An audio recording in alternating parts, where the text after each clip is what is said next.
बांग्लादेश और भारत के बीच रिश्तों की करवाहट में थोड़ी मिठास खुलने की शुरुआत हो रही है। खबर आई है कि बांग्लादेश ने 95 भारतीय मछुआरों और उनकी 6 नावों को रिहा करने का फैसला किया है। तारीख तय हुई है 5 जनवरी। यह मछुआरे 3 महीने से भी ज्यादा वक्त से जेल में बंद थे। बांग्लादेश की नौसेना ने इन्हें पकड़ा था और अब उनकी वापसी का रास्ता साफ हो गया है। उधर भारत भी बांग्लादेश के 990 मछुआरों को रिहा करेगा। इनके साथ उनकी नावें भी लौटाई जाएंगी ताकि यह लोग अपने काम धंधे को फिर से शुरू कर सकें। आखिर नाव के बिना मछुआरों का काम कैसे चलेगा? इस फैसले तक पहुंचने के लिए दोनों देशों के अफसरों के बीच कई दौर की बातचीत हुई। आखिरकार यह बड़ा कदम उठाया गया। सोचने वाली बात यह है कि बांग्लादेश ने न सिर्फ भारतीय मछुआरों को रिहा करने का फैसला लिया बल्कि उन पर दर्ज केस भी वापस लेने की बात कही है। अचानक इतना बड़ा बदलाव क्यों? बांग्लादेश में हाल ही में सत्ता के समीकरण बदले हैं और इसी के बाद दोनों देशों के बीच तनाव बढ़ा था। अब बांग्लादेश के आर्मी चीफ ने भी अपनी चुप्पी तोड़ी है। उन्होंने साफ कहा है कि भारत के हितों को नुकसान पहुंचाने की मंशा नहीं है। यह बयान ऐसे समय में आया है जब वहां के कुछ नेताओं की बयानबाजी रिश्तों में खटास पैदा कर रही थी। उन्होंने चीन को लेकर भी कहा कि वह उनका पार्टनर है, लेकिन भारत का सम्मान करना जरूरी है। यह सब देखकर लगता है कि बांग्लादेश को शायद एहसास हो गया है कि भारत के साथ रिश्ते खराब करना उनके लिए नुकसानदेह हो सकता है। मछुआरों की रिहाई और उनकी नावों की वापसी इसी बदलाव का हिस्सा हो सकती है। 31 दिसंबर का दिन बांग्लादेश के लिए किसी आम तारीख जैसा नहीं था। इस दिन का माहौल कुछ और ही कहानी कह रहा था। ढाका की सड़कों पर कुछ हजार लोग जमा हुए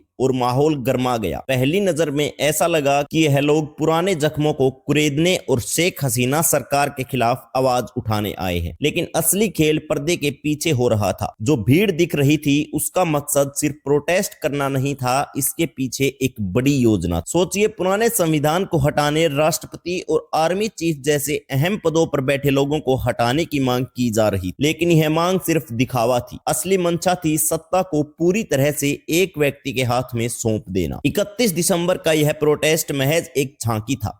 जहां लाखों की उम्मीद थी वहां सिर्फ हजारों लोग पहुंचे और यह संख्या भी उनकी योजना के लिए नाकाफी साबित हुई। इसी कम भीड़ ने उनके इरादों को झटका दिया। अब सवाल यह उठता है कि यह सब अचानक क्यों हो रहा है? बांग्लादेश में सत्ता की इस लड़ाई के पीछे क्या वजहें हैं? आर्मी चीफ ने जो हाल ही में बयान दिया वह किसी दबाव में था और यह बयान किस ओर इशारा करता है? इस पूरी घटना को समझने के लिए हमें गहराई में झांकना होगा। जो चल रहा है वह सिर्फ राजनीतिक विरोध नहीं बल्कि सत्ता पर पूरी तरह कब्जा करने की कोशिश है। दरअसल देखा जाए तो प्रोटेस्ट का जोर तो था मगर जमीनी हकीकत कुछ और ही कहानी कह रही थी। लोगों को इकट्ठा करने की तैयारी बड़ी थी मगर पैसे की कमी ने पूरा खेल बिगाड़ दिया। कुछ लोग खुलकर कहने लगे कि हम अपना काम धंधा छोड़कर यहाँ आए तो इसकी भरपाई कौन करेगा? वही पैसे जो बाहर से आने थे कहीं अटक गए। कहते हैं जो ऑर्केस्ट्रेटर थे उनका प्लान बदल गया और फंडिंग का बहाव रुक गया। इसके अलावा खालिदा जिया की पार्टी बीएनपी ने भी इस प्रोटेस्ट में अपने हाथ खींच लिए। उनका तर्क सीधा था, अगर पुराना संविधान हटा दिया गया तो चुनाव कराने की बुनियाद ही खत्म हो जाएगी। चुनाव के बिना सत्ता में आने का सपना कैसे पूरा होगा? बीएनपी को भले ही मौजूदा प्रेसिडेंट या आर्मी चीफ से कोई सहानुभूति नहीं हो, लेकिन उन्हें यह साफ दिख रहा था कि चुनाव ही उनकी ताकत को वापस ला सकता है। यूनिस खान का इरादा तो साफ है, अपनी पकड़ मजबूत करनी और चुनाव को जितना हो सके टालना।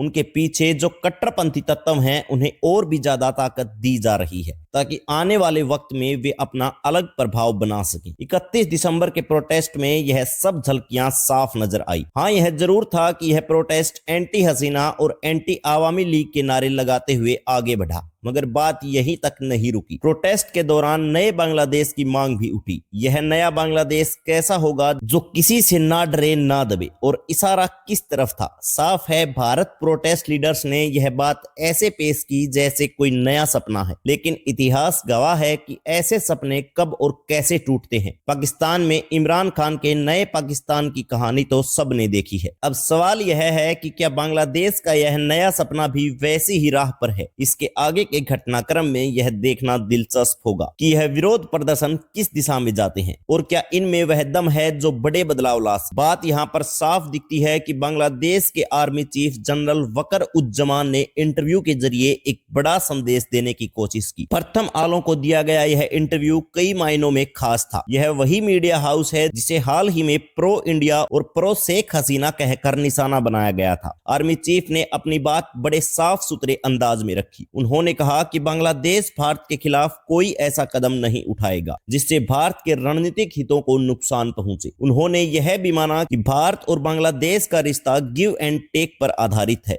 भारत बांग्लादेश में निवेश करता है, बांग्लादेश भारत से सामान खरीदता है। यह साझेदारी दोनों देशों के लिए जरूरी है, लेकिन इसे निष्पक्ष रहना चाहिए। आर्मी चीफ ने उन अफवाहों को भी दूर करने की कोशिश की जो यह कहती हैं कि भारत बांग्लादेश पर हावी है या उसे दबा रहा है। उनका कहना था कि यह रिश्ता बराबरी का है, जहां दोनों देशों को एक दूसरे की जरूरत है। उन्होंने जोर देकर कहा कि यह धारणा कि भारत बांग्लादेश को मैनिपुलेट कर रहा है पूरी तरह गलत है। उन्होंने नॉर्थ ईस्ट इंडिया का जिक्र करते हुए कहा कि बांग्लादेश ऐसा कोई कदम नहीं उठाएगा जो भारत के रणनीतिक हितों के खिलाफ हो, लेकिन इसके साथ ही उन्होंने यह भी उम्मीद जताई कि भारत भी ऐसा कुछ न करे जो बांग्लादेश के हितों को नुकसान पहुंचाए। उनका बयान सीधे यह दर्शाता है कि दोनों देशों को एक दूसरे का सम्मान करना चाहिए और अपने कार्यों में संतुलन बनाए रखना चाहिए। यह सवाल उठता है कि यह बयान सिर्फ सफाई है या इसके पीछे कोई और गहरी योजना छिपी है। इसे समझने के लिए हमें और भी घटनाओं पर गौर करना होगा।